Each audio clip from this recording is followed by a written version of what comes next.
गुरुर्ब्रह्मा गुरुर्विष्णू गुरुर्देवो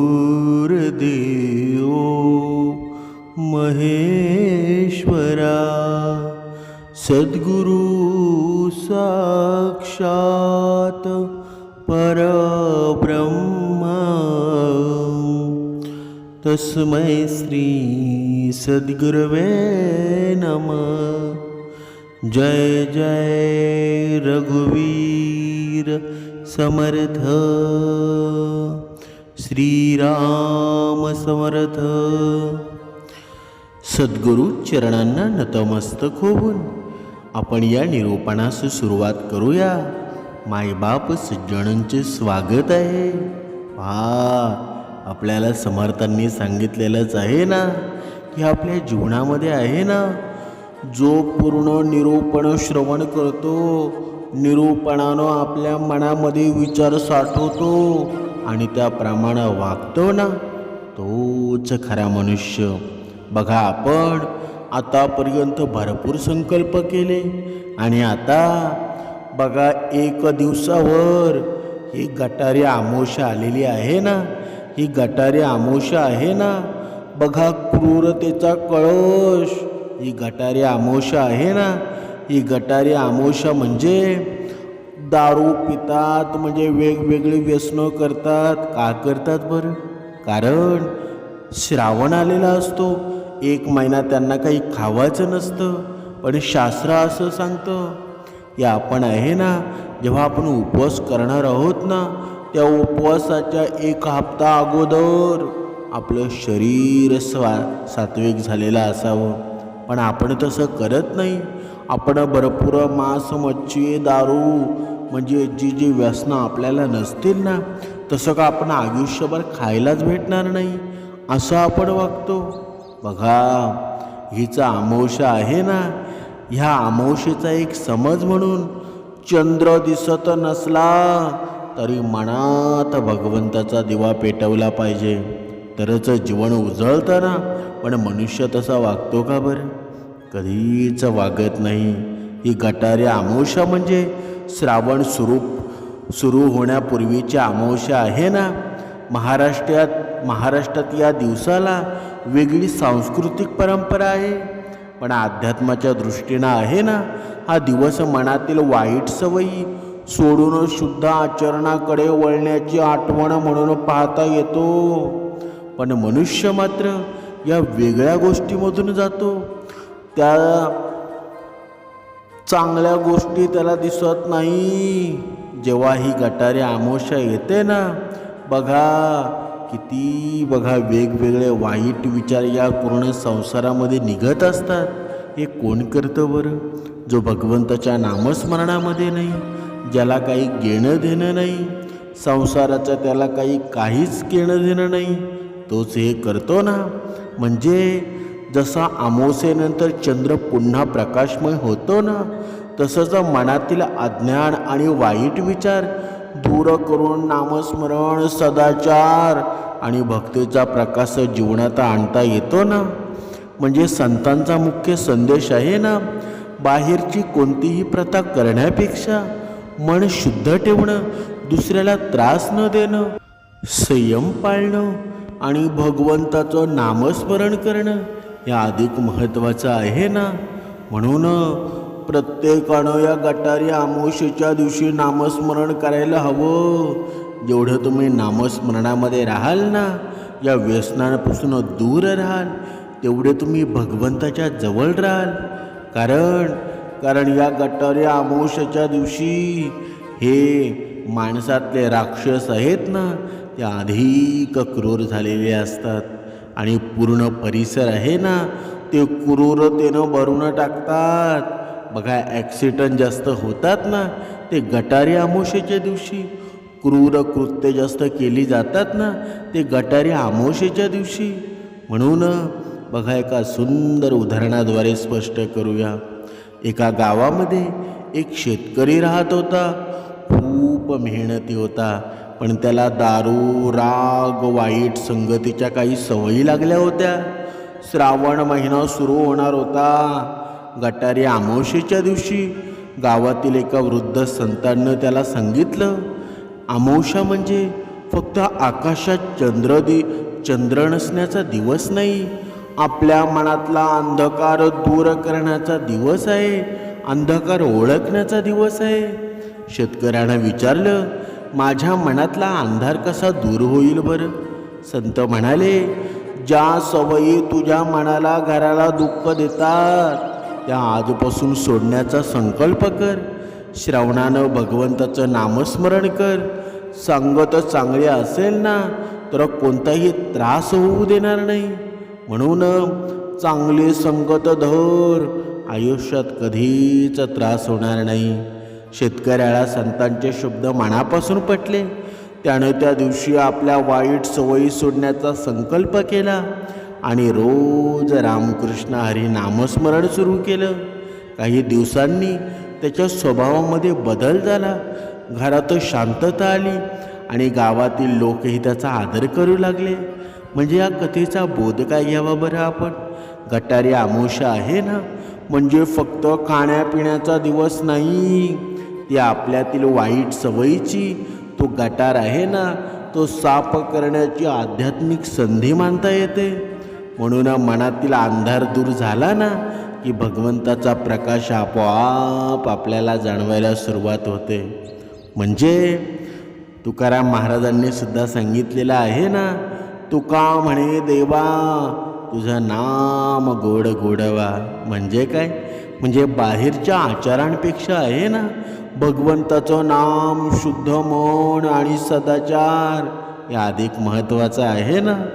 तुमच्या जीवनामध्ये किती जरी राक्षस असेल ना, तुमच्या मनामध्ये किती मोठा राक्षस भरला असेल, तो निघत नसेल तर त्याला एकच उपाय आहे की भगवंताचं नामस्मरण कंटिन्यू चालू ठेवा. आपोआप तो त्याची जागा सोडेल. आपोआप तुमच्या जीवनामध्ये धन संपत्तीसुद्धा वाढेल. म्हणून भगवंताचं नामस्मरण करणं गरजेचं आहे. समर्थ रामदास स्वामींनी सुद्धा सांगितलेलं आहे ना, मनास जना भक्ती पंथेची जावे, तरी श्री हरी पाविजे तो स्वभावे. म्हणजे मनुष्यानं भक्तीच्या मार्गाने जावं. लोकांना निंद करणाऱ्या गोष्टी सोडून दे. चांगल्या सद्गुणी आचरणाला स्वीकार कर. पर मनुष्य मानतो का बरं? कधीच मानत नाही.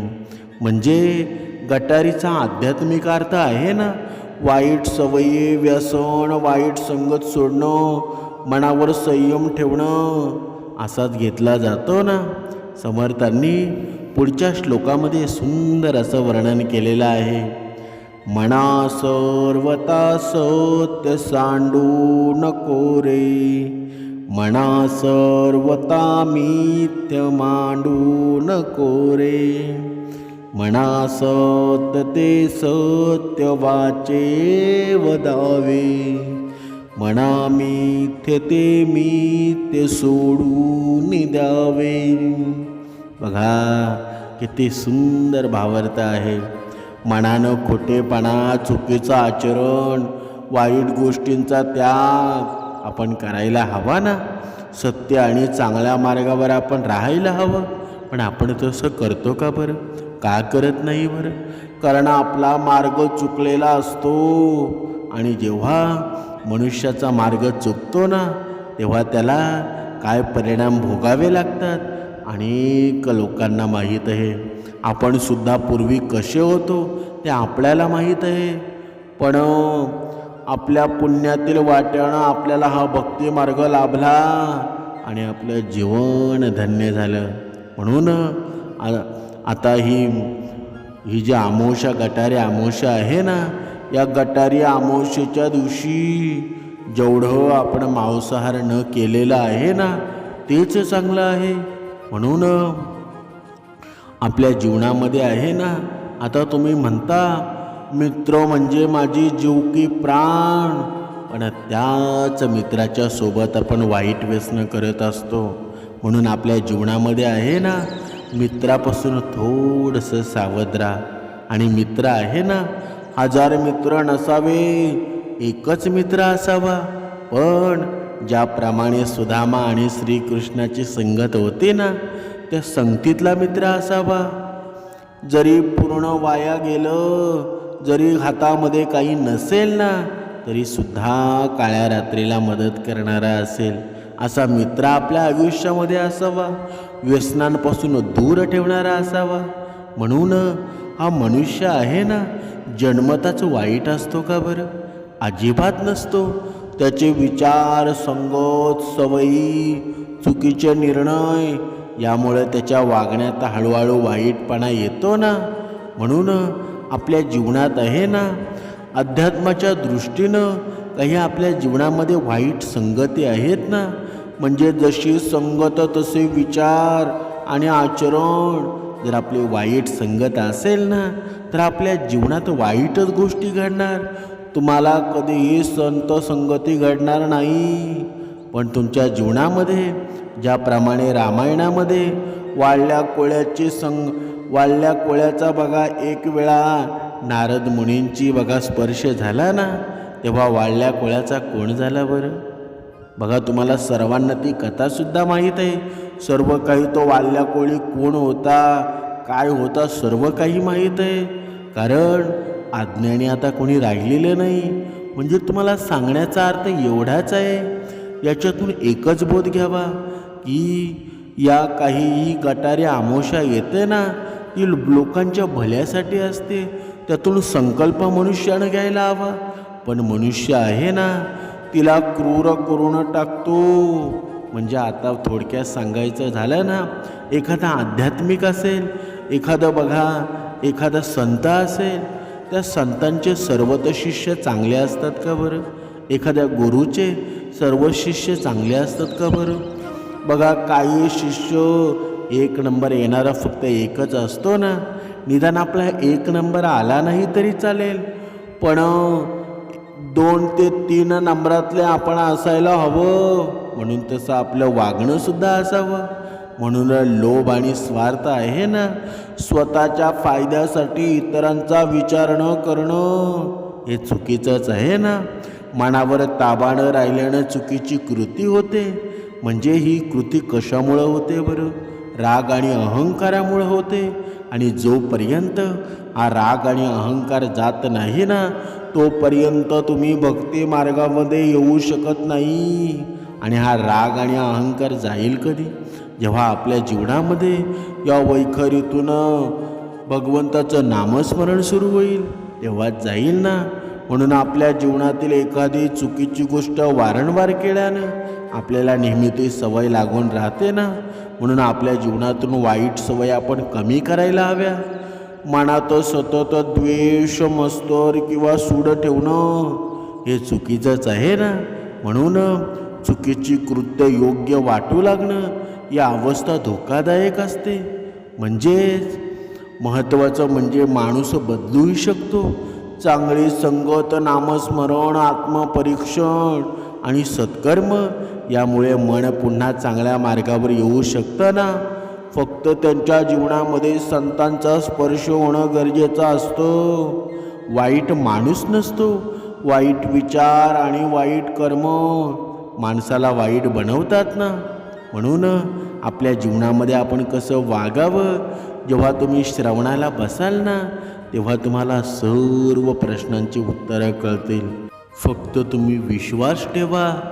या जीवनामध्ये एक अशी आध्यात्मिक शक्ती आहे ना, ती तुमच्या प्रश्नांची उत्तरं देत असते. म्हणून आपण बघा, थोडं आपण भगवंताचं नामस्मरण करू.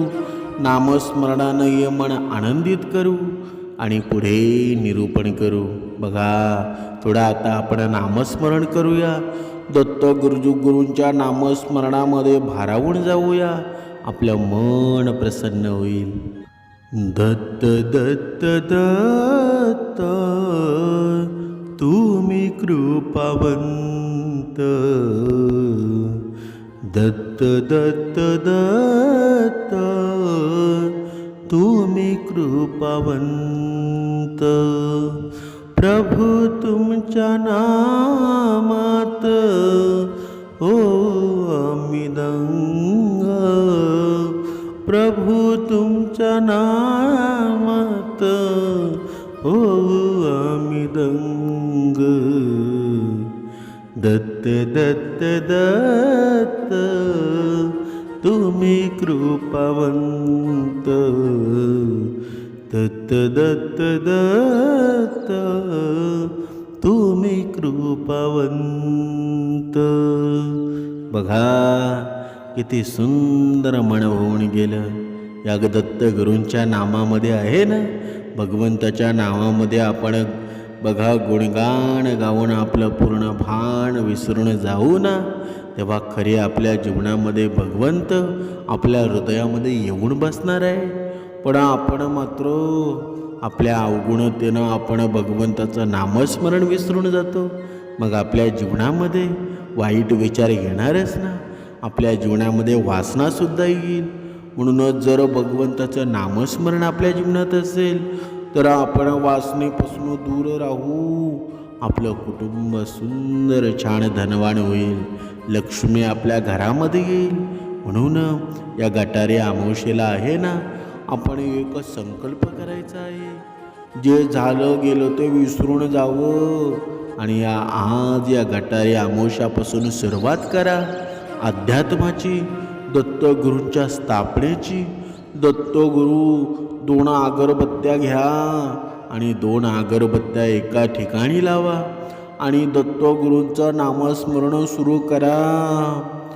दिगंबरा दिगंबरा श्रीपाद वल्लभ दिगंबरा दिगंबरा दिगंबरा श्रीपाद वल्लभ दिगंबरा. हे नामस्मरण आहे ना, जेव्हा या अगरबत्त्या संपतील तेव्हा तुम्हाला एक अनुभव येईल. तुम्हाला प्रचिती यायला त्याच क्षणापासून सुरुवात होईल. सर्व गोष्टी तुमच्या मनाने घडत जातील.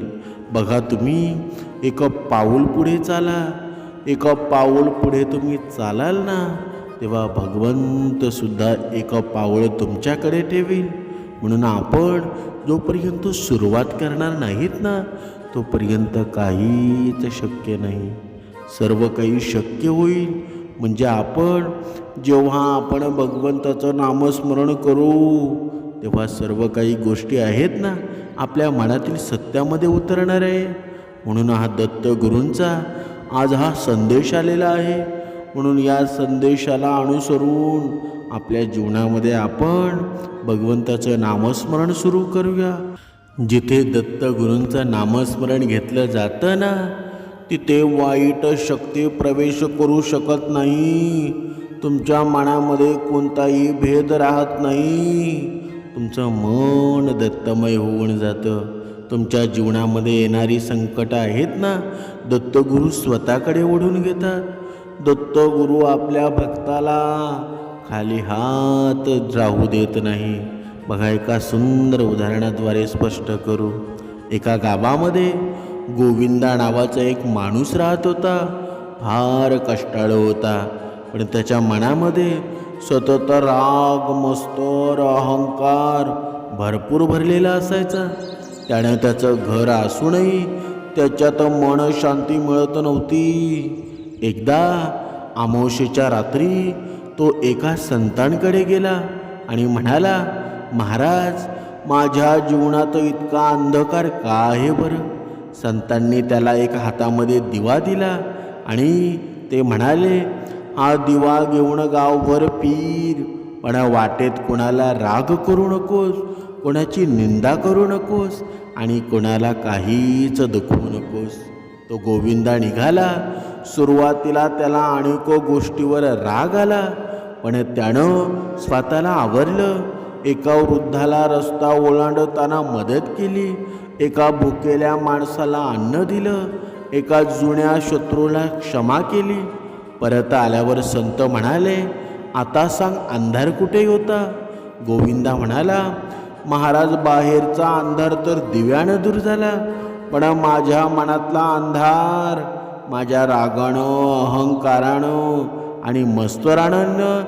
आणि मस्तरानं निर्माण केला होता. संत हसून म्हणाले, हीच अमावस्या समज. चंद्र दिसत नसला ना तरी मनात भगवंताचा दिवा पेटवला तर जीवन उजळलं समज. आणि आजपासून तू दत्तगुरूंचं नामस्मरण कर. दिगंबरा दिगंबरा श्रीपाद वल्लभ दिगंबरा, दिगंबरा दिगंबरा श्रीपाद वल्लभ दिगंबरा. आणि त्या गोविंदानं नामस्मरण सुरू केलं आणि काही दिवसातच तो गावचा पुढारी बनला. सर्व धन संपत्ती त्याच्या घरात खेळू लागली. त्याला आता सर्व काही मनासारखं होऊ लागलं. म्हणजे थोडक्यामध्ये आपल्याला बोध घ्यायचा ना, तर अमावस्या म्हणजे केवळ एक तिथी नाही. आपल्या मनातील राग, अहंकार, द्वेष, वाईट सवयी यांना सर्व ओळखून त्यांचा त्याग करण्याची ही संधी म्हणून तिच्याकडे पाहता यायला हवं. म्हणजे बाहेरचा अंधार दिव्यानं जातो, मनातील अंधकार नामस्मरणाने जात असतो. हे ज्याच्या लक्षात येईल ना, तोच खरा मनुष्य आहे. आणि भगवंताला आवडणारा खरा मनुष्य तोच असतो. वाईट सवयींवर विजय मिळवतो, त्यालाच भगवंता जवळ करतो ना. म्हणून आपल्या जीवनामध्ये आपण एक गोष्ट मनात ध्यानात ठेवायला हवी. जेव्हा जेव्हा हे क्रूरतेची लोक हे कळश करतात ना, तेव्हा तेव्हा आपण भगवंताचं नामस्मरण करा. बघा, ही गटारी अमावस्या आहे ना, या गटारी अमावस्येच्या दिवशी एवढी लोक क्रूर होतात ना, त्यांना काही दिसत नाही. डोळ्यांपुढे दिसतं फक्त व्यसन करणं, फक्त मौज मजा ही त्याला म्हणतात. पण त्याच्यामध्ये मौज मजा असते का बरं? ते आपल्या अधोगतीची वृत्ती आहे. म्हणून आपण या गोष्टींकडे दूर जाऊन आपण फक्त भगवंताचं नामस्मरण करा. आपला विजय झाल्याशिवाय राहणार नाही. लक्ष्मी आपल्या घरामध्ये खेळेल.